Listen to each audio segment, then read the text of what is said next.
Hello, everyone, to Talking Back to Suicide. I am one of your co hosts. I'm Diane Kaufman. I'm a retired child psychiatrist, poet, artist, founder director of the Hold On campaign for suicide prevention that uses the power of art to educate, connect, express, and heal. And there's my co host, Kino Isaac, coming from South Africa, and we're welcoming Jennifer Keeling to our show today. Hi, Jennifer. So glad you're with us. I'd like to introduce Jennifer. And Jennifer and I met at the 2025 Oregon Suicide Prevention Conference, where we both had display tables. And I remember walking over to say hello to you and to learn more about your organization. Jennifer is the director of retention and recruitment at Returning Veterans Project. The Returning Veterans Project believe in, quote, the collective responsibility to offer support, healing, and access to mental and physical health services to veterans and military communities. Their vision, quote, an improved quality of life for veterans, service members, and their military families is exemplified in their values. They believe, quote, veterans, service members, and their families have the right to mental and physical health services without stigma or judgment, confidential services from their provider of choice, and easy and timely access to the health services they need. The Returning Veterans Project supports the healing and health of veterans and military communities by connecting veterans, service members, and their military families with free, confidential mental and physical health services. And Jennifer had joined Returning Veterans Project in January of 2023 after 20 years of supporting military families, first as a military spouse and then as a military survivor. The last 9 years, she has dedicated her career to serving and supporting military families who have lost a loved one who served in the military, specifically to suicide. Jennifer's professional background includes a passion and dedication to reduce military suicide. She's certified in suicide prevention, certified psychology autopsy investigator, and has extensive training in grief and trauma. So we are so glad that you're joining us today, because suicide in the military, what is a crisis? So please inform us, educate us. Well, thank you for having me and for yes, having a conversation with me at that table. Just being able to share with each other about our why we were there and what we were doing, but then also just about suicide loss and um, yeah, how challenging it can be. But yes, in the military, unfortunately, I'm sure everyone has heard that it is an epidemic, and I would. So I lost my husband to suicide, First Sergeant Ronald Keeling, in 2009. So it's been a while, and we've come a long ways, I would like to think, as far as the military goes, and trying to support our military members and work towards prevention. But obviously, there's still a lot more work that can be done. But yeah, my husband had been in the Army, active duty, 19 years. So he was 1 year away from retirement. We had been married 17 years and had two boys that were 13 and 16 at the time. And so, yeah, just giving you a little bit of background on my story. He deployed twice. The first time was 12 months, came home for just, I think, about 9 months, and then was deployed again for 15 months. And when he left the second time, it was supposed to be the normal 12-month tour, which still is a long time. And then several months into his deployment, they announced that they were extending everybody and it was going to be a 15-month deployment. So yeah, it's a long time to be separated from family, and then readjusting when they come home. But the I guess suicide in the military isn't just to those people who have deployed. I mean, it's a lot of service members are dying by suicide, and we've noticed that it's a wide range. Some have deployed, some haven't. Some are younger, some are older. It just, I think, trying to narrow that down is difficult. Were there warning signs of your husband's distress?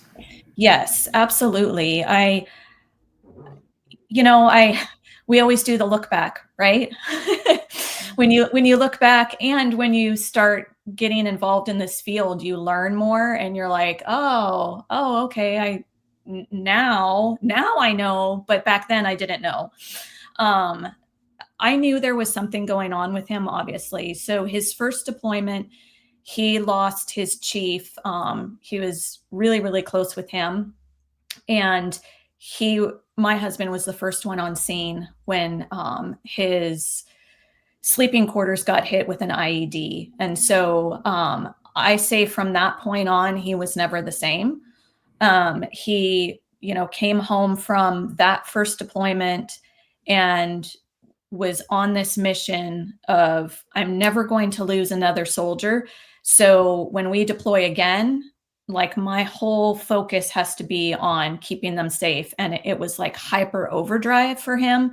And we as a family hardly saw him because he was just like, I'm doing all the trainings and we're going to do everything we can so that we don't lose anybody when we deploy the second time.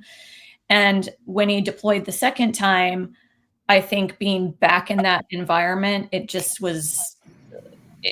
something switched in him. And when he came home, he was not the same person. And I knew it. And I kept speaking out about it to anyone that would listen, like, something's not right. But at the time in 2009, we weren't talking about suicide. We weren't talking about PTSD. Like, had never even heard that word before. So I knew there was something off, but identifying what it was, I had no way of doing that. And so the tricky part about being in the military is I always said it was Army first for him. It was God, Army, and his kids, and then me. Those were his priorities. And so I didn't want to ruin his career. And so I wanted to reach out and I wanted to get help and I wanted people to be aware that there was something going on, but I needed to do it in a balance where I wasn't impacting his career. And he was so terrified of anything coming back and hurting his career. So I would go to previous people that he had worked with and I say, hey, what can I do? Because something's not right. And the Army, they are a strong bond. And so they didn't want to listen to me. They're always going to take his side. And so they were like, oh, you're overreacting. I'm sure there's nothing going on. It's probably, just deployment. You need to give him space. Like, I got all the advice that wasn't the advice I needed. So yes, there were signs. And then I would say several months leading up to his death, he came to me and he said, I'm not doing well. Wow. And I said, I know, and I want to help you. I don't know what to do. And so we went to a counselor, and the counselor was in the room with him by himself. And he came out and he said, you need to take him to the hospital immediately. Like, Mhm. you need to go right now and you need to take him to the hospital. Mhm. So I got in the car and we're driving, to the army base, and he fell asleep. And then we got into the parking lot and he grabbed a hold of me and he started crying and he said, don't make me go in there. If you make me go in there, my career is over. I will lose my secret clearance. I will lose my rank. All my soldiers, they will think poorly of me, that I'm not this strong leader anymore. Like, you can't do this to me. So, he's crying, he's holding on to me, and he says, I promise I will go talk to my commander on Monday and I will tell them that I need like a leave of absence or something. I believed him. And I didn't want to ruin his career. So we left and we went home. And as you can imagine, that was the weekend that he took his life. Oh, I'm so sorry, Jennifer. This is heartbreaking. Yeah. I feel my eyes are filled with tears. I just feel like crying. It's just tragic. It it it is, and, again, going on the look back, like, it shouldn't have happened, and, obviously, as a suicide loss survivor, you have a lot of regrets, and you can carry a lot of guilt. Like, for a long time, I carried that guilt, like, I should have just made him go in, and I should have, like, I would have rathered him lose his career and still have him here than have it end up the way that it's ended up. But at the time, I was thinking that I was saving his life, because I was thinking, if he loses his career and, his rank and everything he's worked 19 years for, that's going to be what's going to end his life. Whereas I should have just, yeah, the should have, could have, would have is what I call them. Yeah, it's much easier to live our life backwards. Unfortunately, we can't do that. Yes, exactly. Yeah, as you were speaking, I was thinking how maybe our language needs to change. The idea of like what being strong means, Yes. Yes. right? 100%. And like I said, I think that the military, they are working hard towards that. It's just, our military is trained to be strong. They are trained to be strong. They are trained to turn off their emotions, and rightfully so, right? Like, they're doing a very difficult job. Um, that at times they're going to need to be able to do that. But I do think, the issue is seeking the mental health care.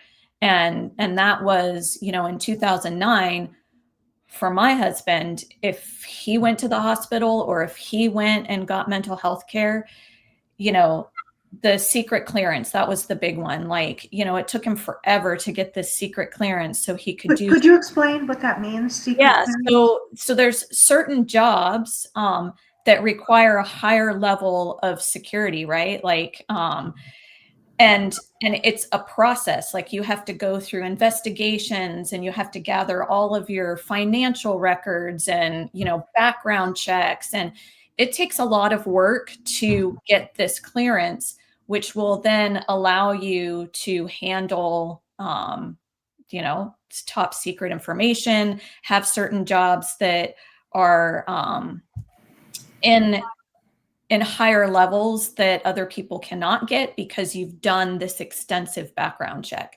And so he had gone through all of that, and it was a long process, and he was so worried that he was going to lose that. And then the other thing oftentimes that happens is they lose access to their firearms. I'm going So to ask you about that. Yeah. yes. So, as an army soldier, their firearm is like their lifeline when they're out. And so he was worried about that he would lose a secret clearance, lose access to his firearm, and then which would then also keep him possibly from being able to deploy with his soldiers and do the specific trainings that he wanted them to have. So there was a lot wrapped up in why he didn't want to go get help.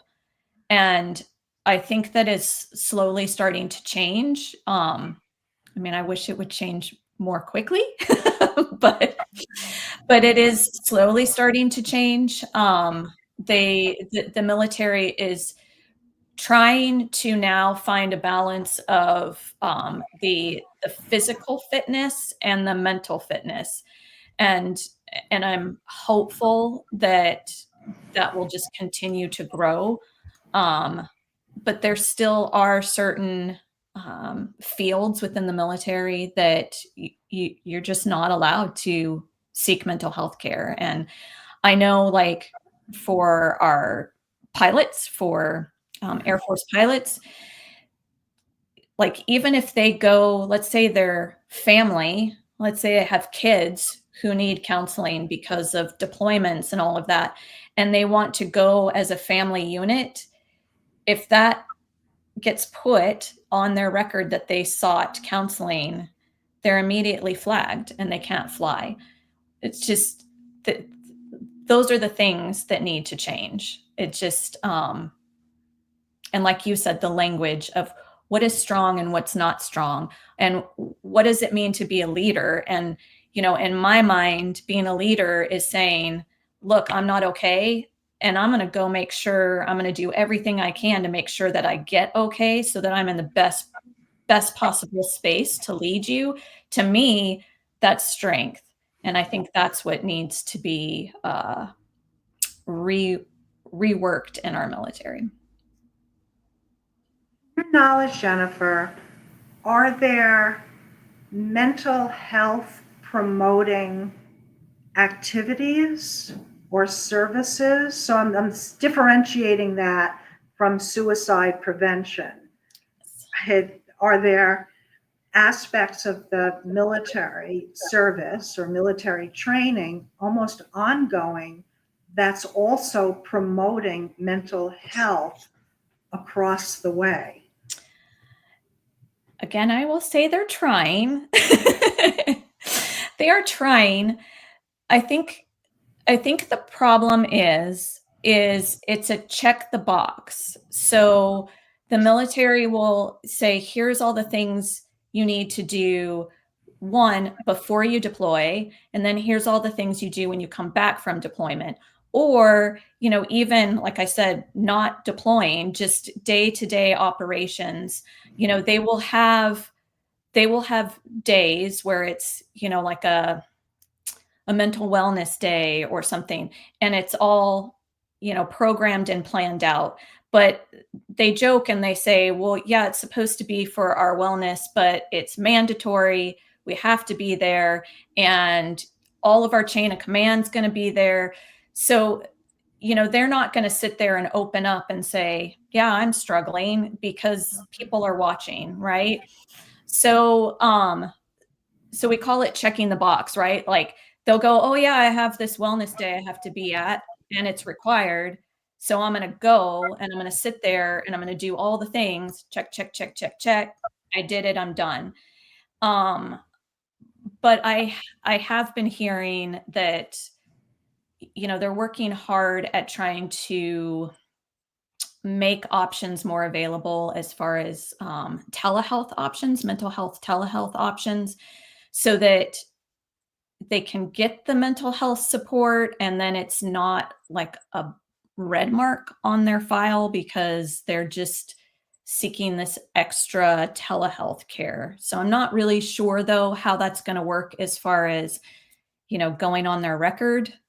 I haven't heard that yet, but I do know that they're starting to partner now with a lot more um, mental health telehealth options, and making that available. And why that's important too is because there's so many people, military people, who are in very rural locations, or, overseas or Alaska, Hawaii, where there's not a lot of options.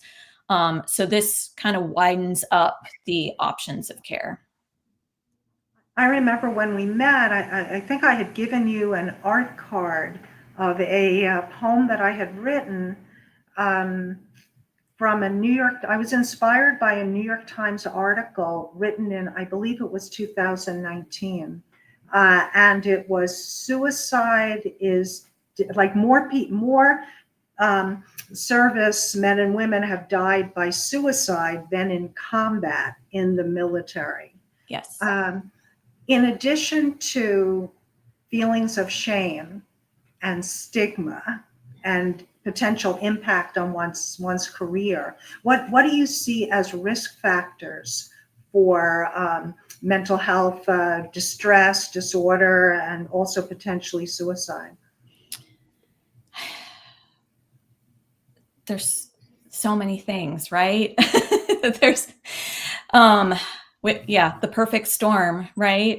I think going back to being trained, right? Being trained to put your emotions in the box and, not feeling those emotions because you can't because of the work that you're doing, right? So a lot of times your moral code has to be put in that box.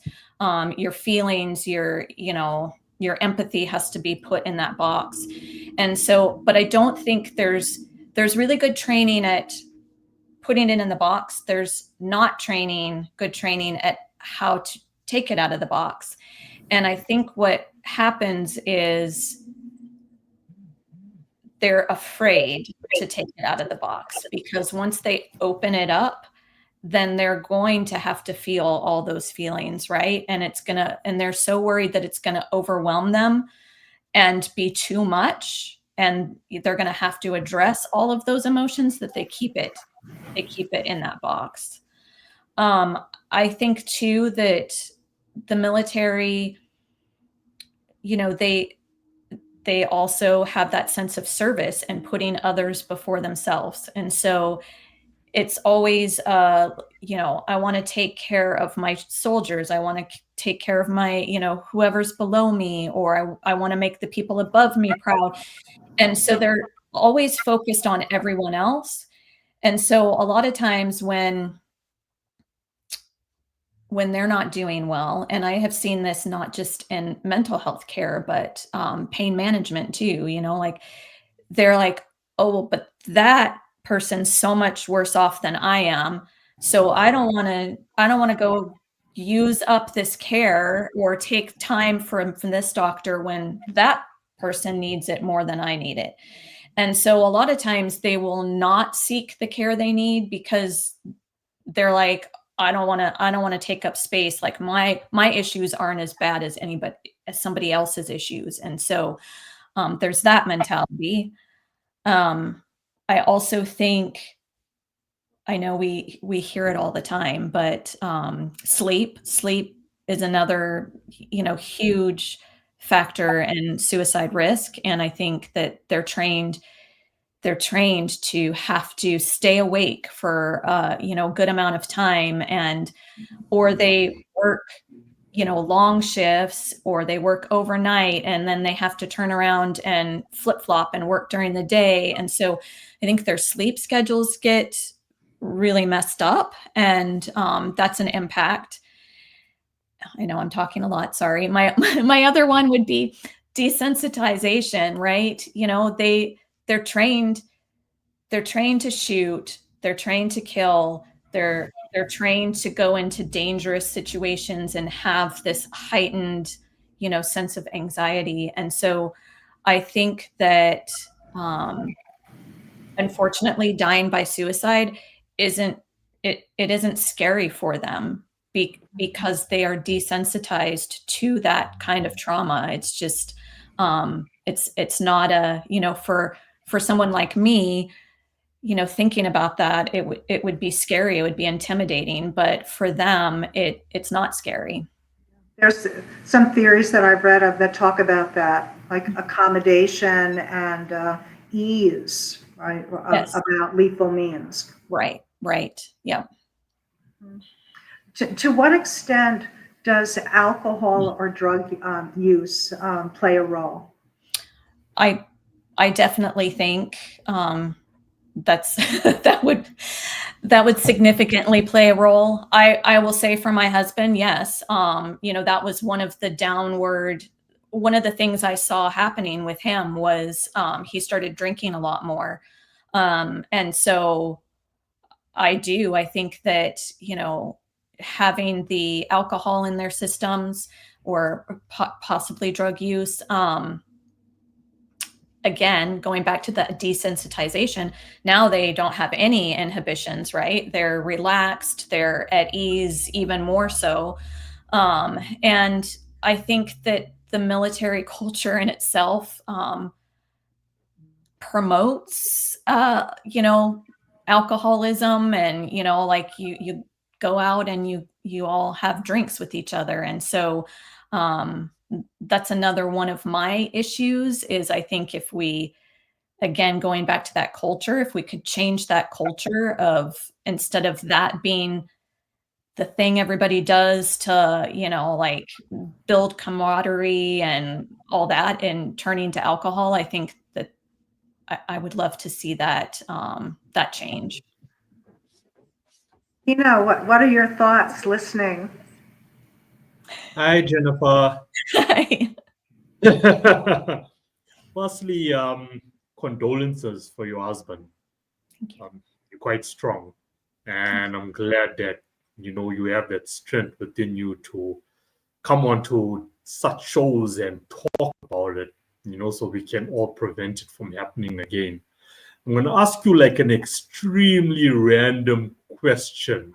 Okay. And I know we all have a different answer to this question. The entire world will have a different answer to this question. And that's because you mentioned the word promotion. Mhm. Why do people, in your opinion, join the army? Mhm. What's That their is, cause? gosh, yeah, there. Because there's so much promotion, to join the army from the government. Yes, I I've been talking with my boss. We've been talking a lot about this question, actually. So it's funny that you asked that, because we've probably the last week we've had a lot of conversations about this. Uh, because she actually is currently active Air National Guard, and so and has served 20 some years. So her and I have brought up this topic a lot the last week and been talking about it. I think there's many reasons. We hear the wanting to serve, right? The sense of service, and like, what can I want to do something for my country. What can I do?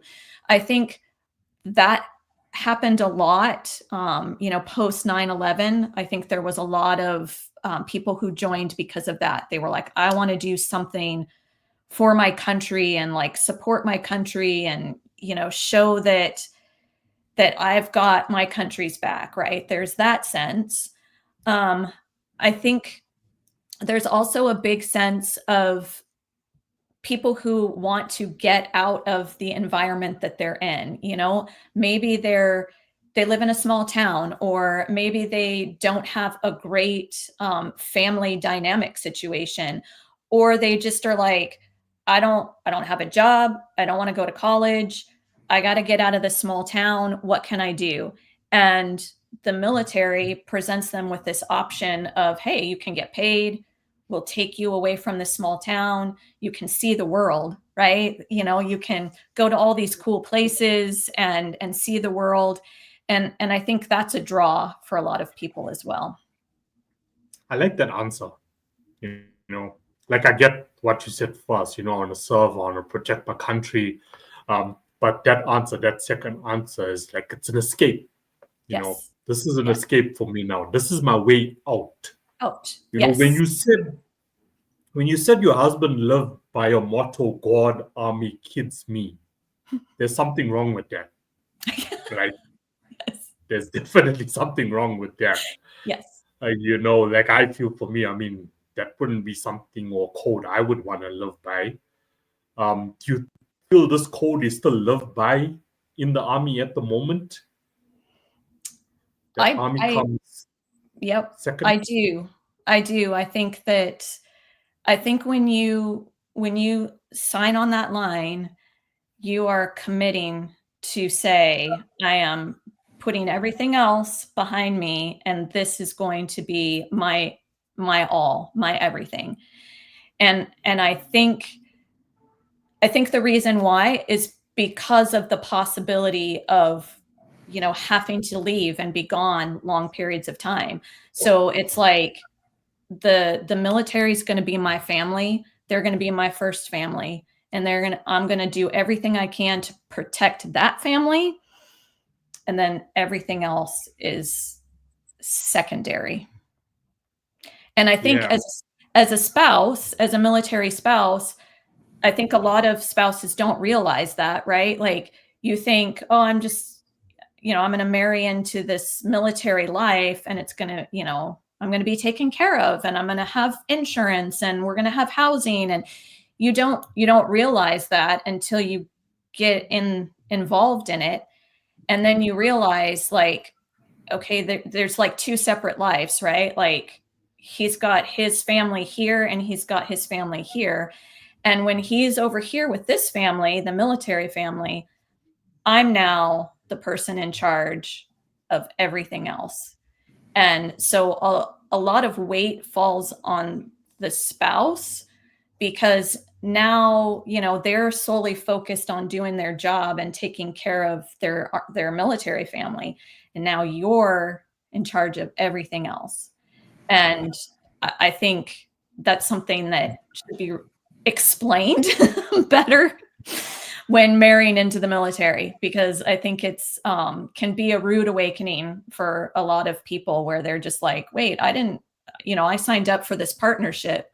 Well, yeah, there's a partnership when they're home and they're able to be a partner, but there's going to be so many times where they don't have the time or the availability to be that partner, and you have to step up and run everything.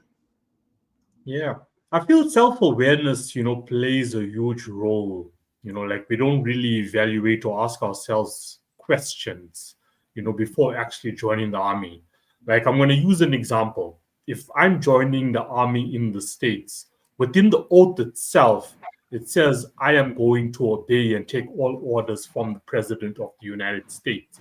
And at times, you're not comfortable with some of the orders that has been given to you, and that can like cause a lot of mental illness along the way, because I may get an order that I am not comfortable with, but I have to fulfill this order because I am bound by oath.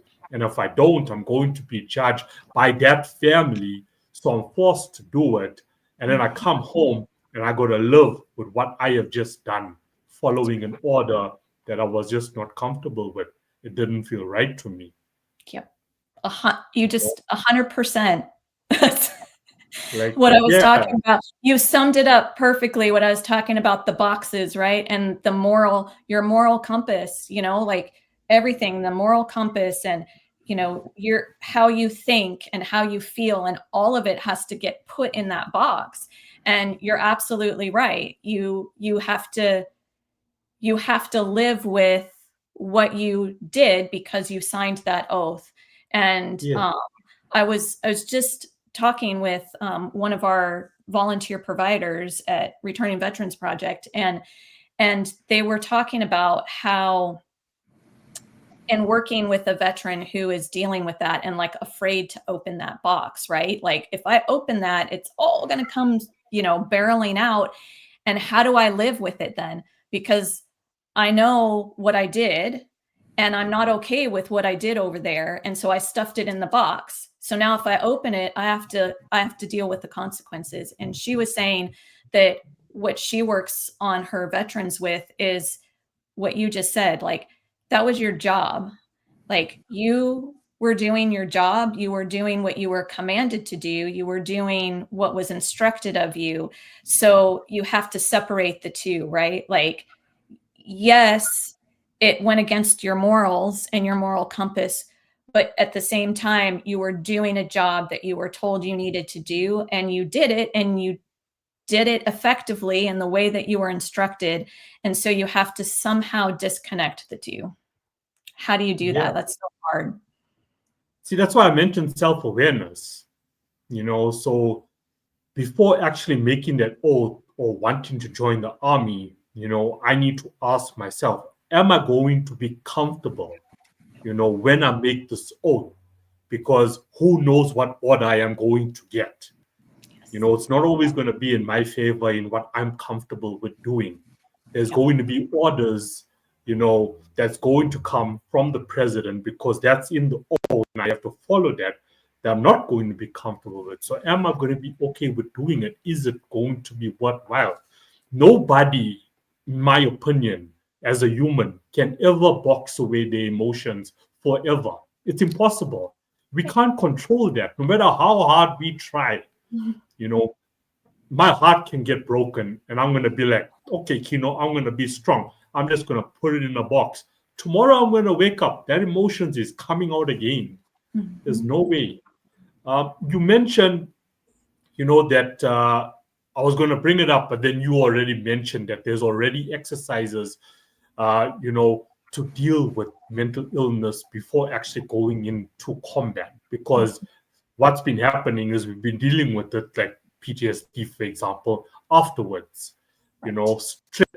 There's the physical strength, and then there's the psychological and emotional strength. Yes. So those exercises are critically important. It's just as important as learning how to shoot a rifle. Exactly. So can you elaborate more on that? What are they doing, to make sure, okay, I'm strong physically, but am I strong up here as well? Well, they're definitely not doing as much as I would like. Yeah. But I agree with that. we have been in all of the work that I've been doing, like the last 10 years, that is one of our biggest pushes. And I believe, don't quote me, I believe the Marines are one of the first ones who have started implementing like at boot camp. So when you first enlist and you are at boot camp, they're doing a boot camp for physically and mentally fit boot camp. Now, I don't know what that looks like. I know it's newer, so I'm not sure. I wish that all the branches would implement that. I will say the one thing that I have seen happening is during deployments, they're taking behavioral health specialists with them on deployment, which I think is another really great step in the right direction. So it used to be the unit could decide if they wanted to. Now I think it's starting to be this is just has to happen. Like you have to have a behavioral health specialist travel with you wherever your unit goes. You need to have that person in place so that when things happen and things come up, there's somebody there that can process that with them. As far as before deployment, again, it's those check the boxes. They want to say like, so I'll be honest with you. It's, more like questions. How are you feeling? And, do you feel like you're ready for this? And do you feel like you're okay with this? Well, as a military service member, you're going to go, I'm great. Yes, everything's fine. Because as soon as you check one of those, you may not get to deploy. So, Yeah. So it's such a tough balance because you want them to be honest and say, maybe this is going on and maybe I'm not feeling great about it so that it can be worked on before they get over there. But they're so worried that they're not going to get to deploy with their unit that they're just like, they know what to check, right? Yep. I'm good. Ready to go. Let's do it. But that's like natural human behavior. It's like applying for a job and you go into the interview and he or she behind the desk is like, can you do this? Yeah, sure, no problem. I can do that, but I got no clue how to do it. The human nature. It Before, is. when you mentioned your husband went to see a counselor and he came out, and then the counselor said, look, you need to take him to the hospital. Did he ever tell you, the why, what happened inside? If you're comfortable with Yeah, sharing. yeah. Oh yeah, absolutely. He shared with me before I took him to the hospital. He came out, and my husband had gone around the corner to have a smoke, and that was the other thing. He had never smoked before, so that was another like, this is new. But the counselor shared with me that he was brave enough to just ask the question and say, are you thinking of killing yourself? And my husband said, yes, I am. And that was enough for the counselor to go, this is out of what I can help him with. And so that's when he was just like, you need to take him. You need to take him. And in my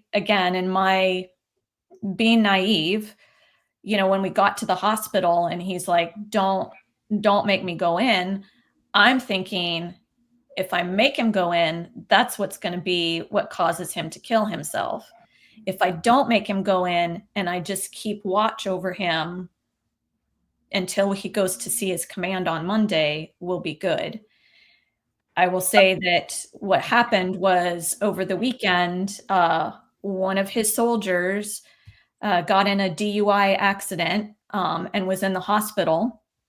And it was one of his. So he was like, I got to go. One, I got to go to the hospital and make sure he's okay. And two, I got to do all the paperwork because this is not good. And so he was at the hospital with this soldier. And I went and had dinner with my parents, and he was texting with me. So I, was thinking everything was fine, but it was not fine. So he came home while I was at my parents', and I thought he was still at the hospital. So Jennifer, was there a weapon involved in his death? there was not.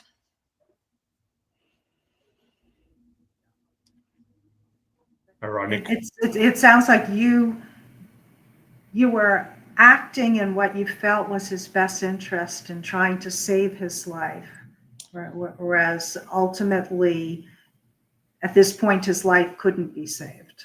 Correct.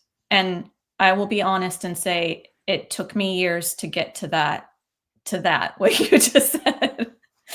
And I say that honestly for other suicide loss survivors. It took me a long time to be able to say that and mean it in my heart, that I know I was acting in his best interest. And at the time, I believed that I was saving his life. But I can tell you it took me years to actually feel that way and mean it, say it and mean it, because, again, the guilt and the would have, could have, should haves, where I was like, if I would have done this, and if I wouldn't have gone and had dinner with my parents, and if I would have just made him go to the hospital. So all of that, as a suicide loss survivor, you take on, and suddenly, I am the person that was responsible for him, and I am the one that ultimately led to him dying. And it took me years to process all of that and to be able to say, no, I don't have that kind of control. I wish I did. I don't have that kind of control over another human being. And at the time, I was doing the best that I possibly could, and I was doing what I thought was the best for him. Tell us, Jennifer, what type of support services are available through the military for suicide loss survivors? So the biggest one is TAPS, Tragedy Assistant Program for Survivors. I got connected with them a couple of years after my husband died, and then ended up working with them for about 10 years. But they are for all military loss survivors, but then they have a section that is specific to suicide loss survivors. And so every year they have a national suicide loss survivor conference. And to me, that was like the first time I had been in a room with all suicide loss survivors, and you didn't have to explain yourself. You didn't have to say why you were there, right? Everybody knew why they were there. And so it was just an amazing sense of support. Whereas a lot of times, you know, in within the military, still suicide loss has a stigma.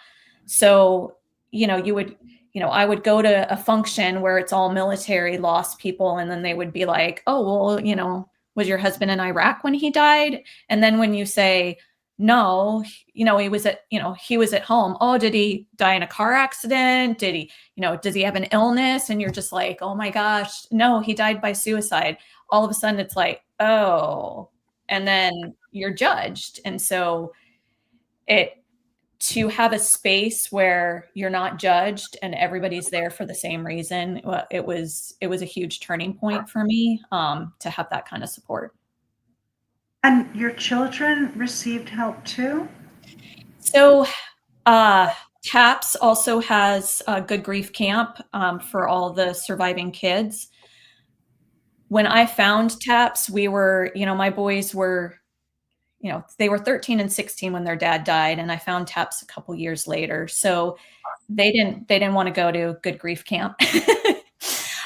So we did some right afterwards. We did some military family life counseling. So military family life, they have their own counselors. We did some sessions with the military family life counselor, and then we did some private family counseling, and then they did individual counseling. But as far as military support, they did not get.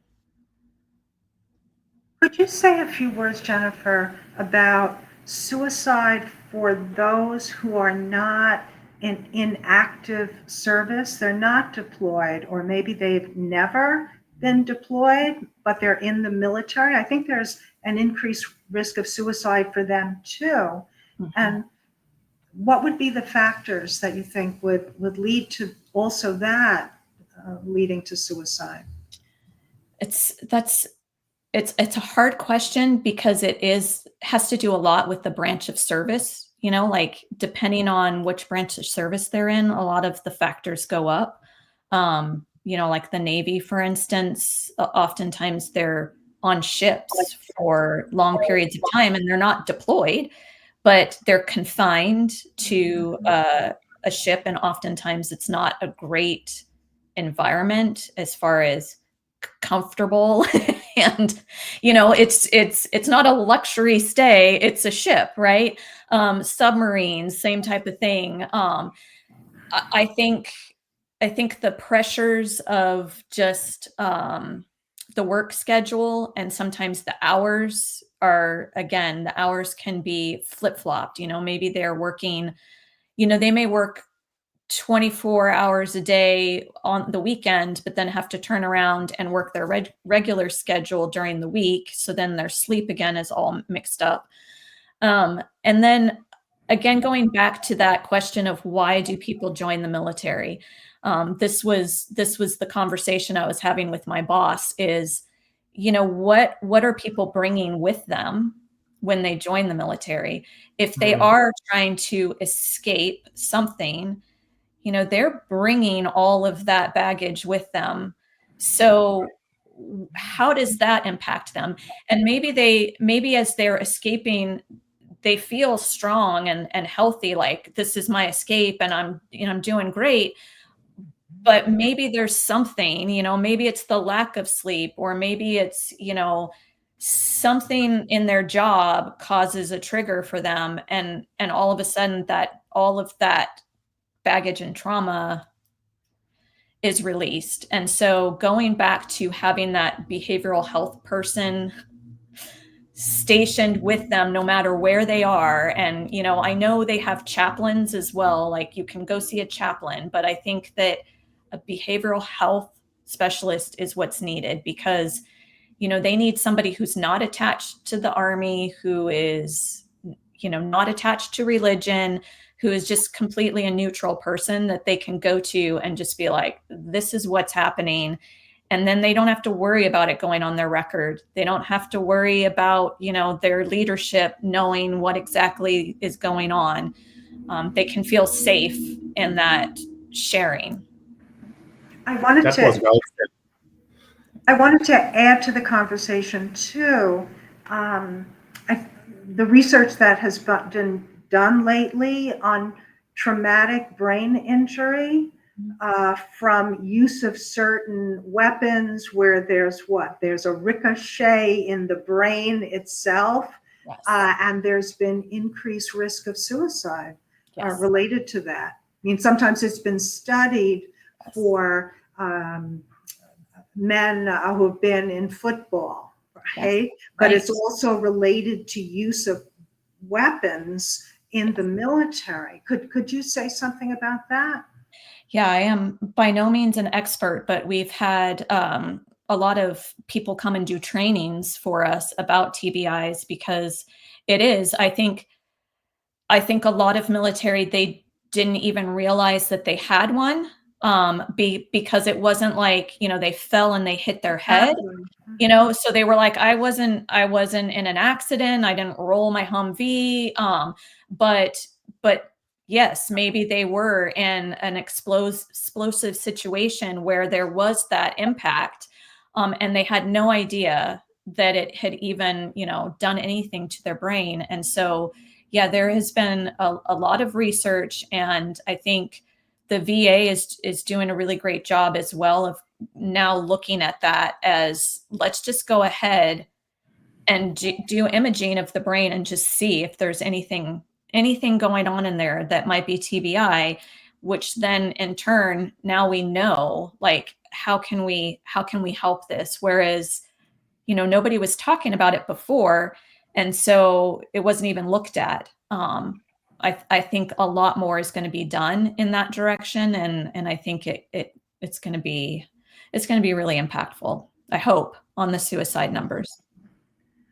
From your experience with loss and being part of the military family, as it were, what would your suggestions be done if you had a magic wand, right, to improve what's offered on so many levels? What would you want to be done to help reduce risk of suicide? Yeah.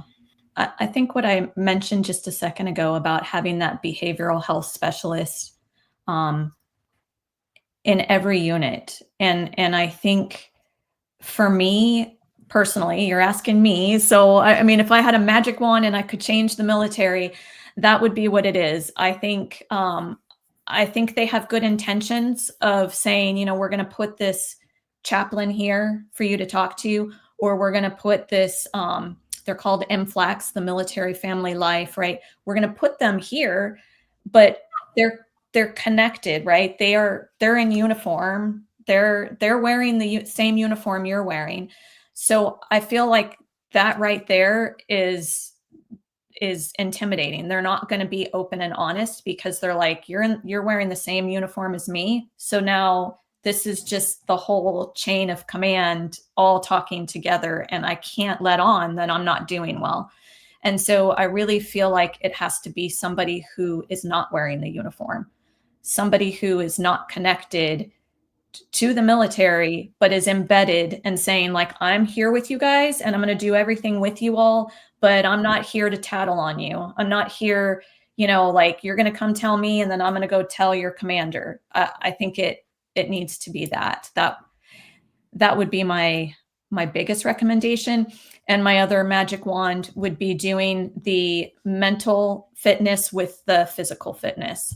I don't think that would be a huge thing to initiate, you know, especially if you start in boot camp when you're getting those kids, I call them kids, when you're getting the kids coming to escape it all and bringing their baggage with them, all of that we've talked about, if they have to do a mental and physical fitness, I think that could prevent whatever comes in the future that they're carrying with them. They're going to have the tools to be like, wait, this is not right. And I'm not handling in this the way I should be. They're going to know that from their training and be like, okay, what do I have procedures in place of what I can do to get help, which would be to go see that behavioral health specialist. I'm thinking that there are warning signs for physical health that we have to pay attention to, right? Because the fact is we're all going to die. Right? We're dying of something, right? So no one is going to be staying 100% healthy forever. Things are going to be changing. And then we need to have that awareness, like what Kino was mentioning, like an awareness, like something is off, there's a change. What do I need to have this evaluated, and what do I need to do? So Yes. that whole element of earlier intervention before someone, I'll just give an example related to diabetes, that somebody has put on so much weight, now their sugar is totally out of whack, there's all sorts of problems. They're having neuropathy in their feet, they're having a blindness or eye problems, all related to the diabetes, which became out of control. But earlier on, there were warning signs that something was going off kilter. Right. That's exactly. How do I continue my fitness over time? Right. Knowing it's going to change. Yes, right? Exactly. And teaching that awareness early on, right at boot camp, teaching how to be aware between the physical and the mental. Bring that because awareness. that's the real strength, right? Yes. The real strength is in being aware and Yeah. then following up on that awareness. Yes. 100%. Strongest muscle in the body, Yes. is here. Yes. You get this right, you fix this, you're good to go. Yes. The word baggage, it was the perfect word to use. We all carry it. And whether you're in the army or not, if you don't fix or focus on that baggage that you've been carrying on for so long, it's going to affect your life in a negative way down the line, in your 30s, your 40s, your 50s. I have two more concerns. There's thousands of wives right now who, are in your and let's situation. also say husbands too. And husbands, yes. Yeah. And husbands, they're sitting at home right now and their spouse is deployed out there, and it can go two ways, because what we are talking about here, it's public knowledge. We are just to discuss, solutions on what we can do going forward. So it's public knowledge. So they're at home right now living with that anxiety of whether my spouse is going to come home or not. And if he or she does, what am I going to be dealing with? Is the same person coming home to me? Now, is there focus in that area, with wife or husband? Is there suicide in that area with wife or husband that they can't live with that fact, or the unknown? Yes. Like, what's your thoughts on that? I think, yes, we see that suicide rates in family members military family members is higher as well. But yes, I think it's so hard to live in that unknown. But I think there's the family support system within the military. So when units are deployed, there should be the family readiness group. So all the families that have loved ones deployed should have a group leader and a connection with each other so that they can support each other, one, through the deployment, but then there's training that you're supposed to get before they return home. I haven't been in that training in a long time, but when I went through it, it was to go over like what to expect, like, and how it could take time for them to reintegrate into the family unit, and things to look out for. But I don't know what that looks like now. In 2009, we weren't talking about suicide, we weren't talking about PTSD. All of these things now are unfortunately common language, TBI too, right? So I'm hopeful that these things are in a training so that before their loved one even comes home, they're getting this information of like what to look for, signs to look for, and then giving resources like, if you're seeing this, here's what you should do, and here's the resource you should go to, and here's who you should reach out to. So I think that's the other thing in my situation is, I knew there was something wrong. I was like, who do I go to? Like, I didn't know who to reach out to help me, right? So I think having that training, and I do know the family support groups are doing better at getting that information and offering it to the families before their loved one comes home. And Yeah. does 988 have, when you call 988 with the Suicide Crisis Lifeline number, I'm trying to remember if do you let them, let the operator know about being a veteran? Yeah, they have a veteran specific line that you can connect to. Mhm. And I always think that that's a good option, because I feel like obviously peer-to-peer support is the best. We say that with suicide loss survivors too, right?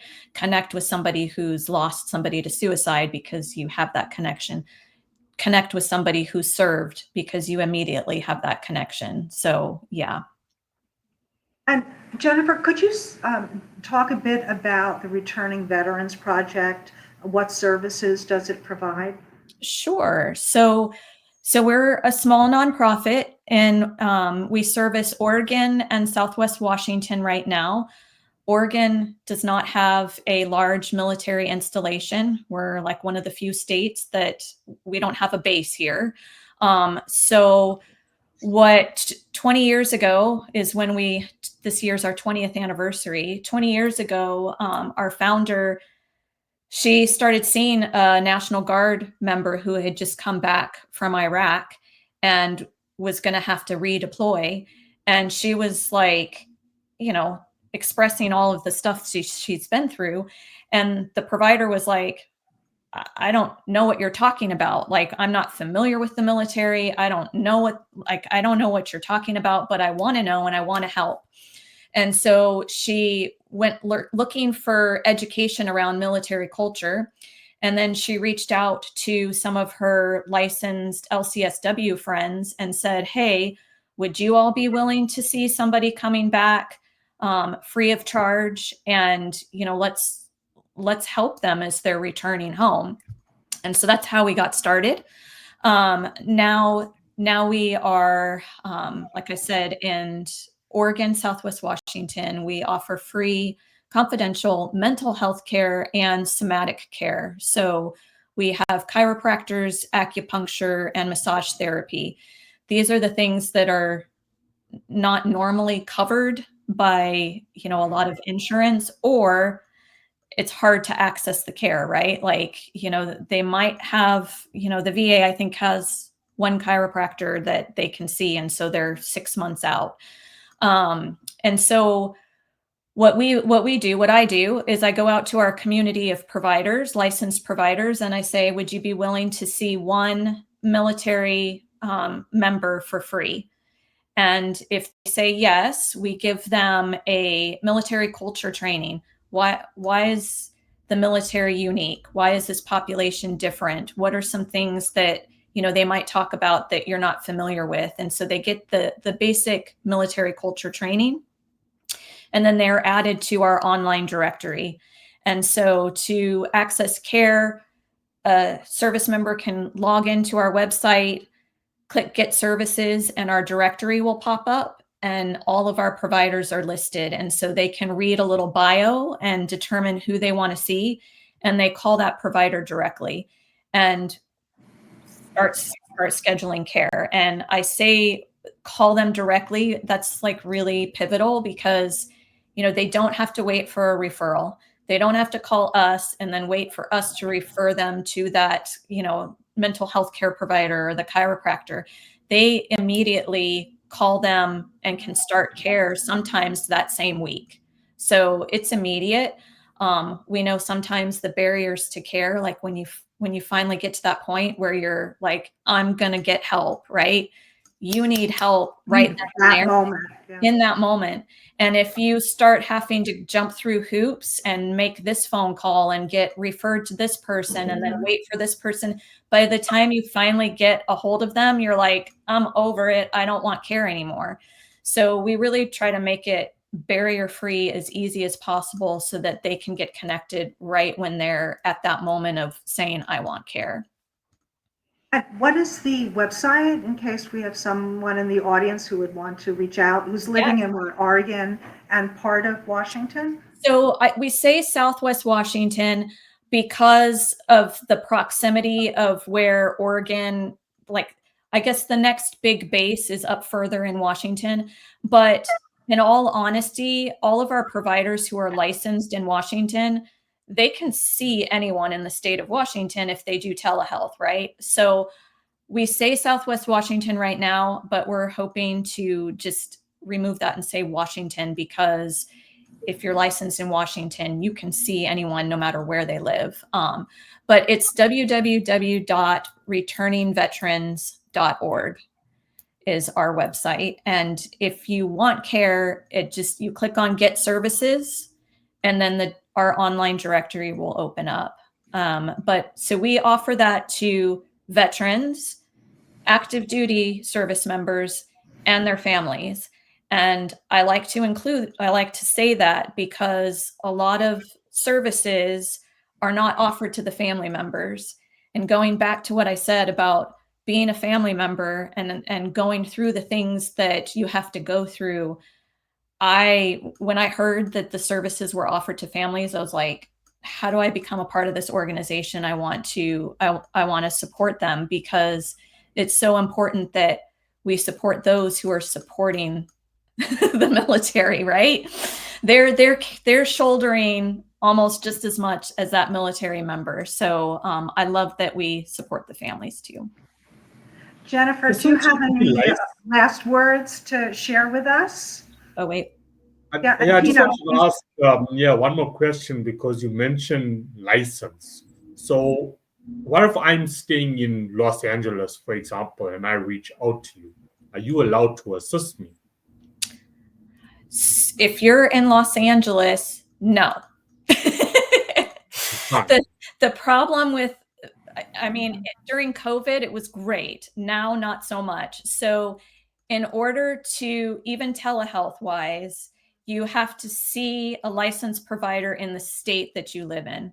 So if you're living in Oregon, then your telehealth provider has to carry a license in Oregon. Or if you're in Washington, that provider has to have a license in Washington. So unfortunately, if you are the veteran living in California, we don't have any providers in California.